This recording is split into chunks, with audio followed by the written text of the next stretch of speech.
insyaallah waton niatmu tegel madhep mantep mangersani Gusti Allah Subhanahu wa taala lan nyuwun pituduh bakal bisa kang tegese tapa kan gelem kowe tetulung marang sapadha padhaning titah kang tukake tulungan napa boten bisa mangkenipun kagem semangat jalanan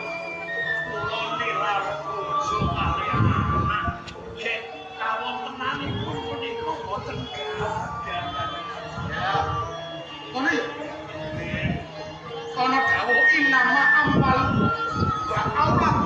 fitnatuh sak temene bojo dunya lan anak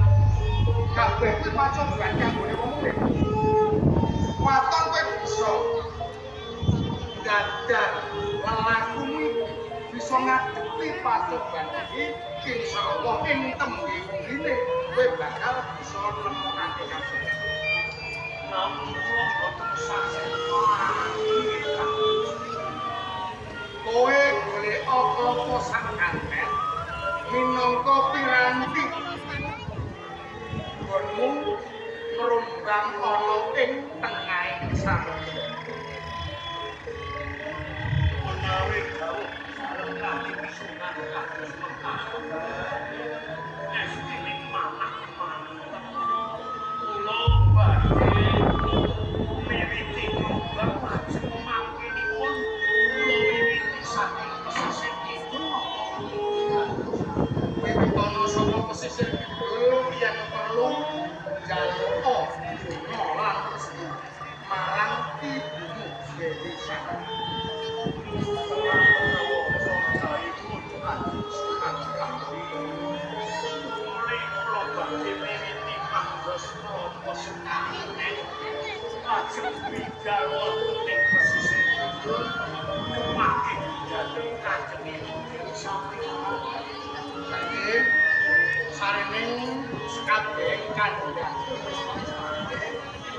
aku tak jaluk pamit bakal netepi kewajiban.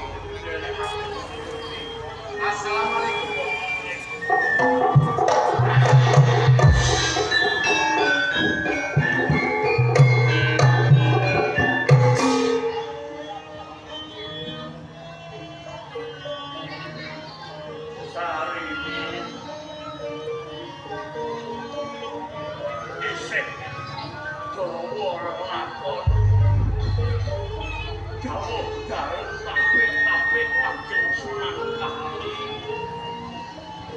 Supaya nglakoni tapa ngubah suwe tulawak tetepno atimu kuatno lan sabar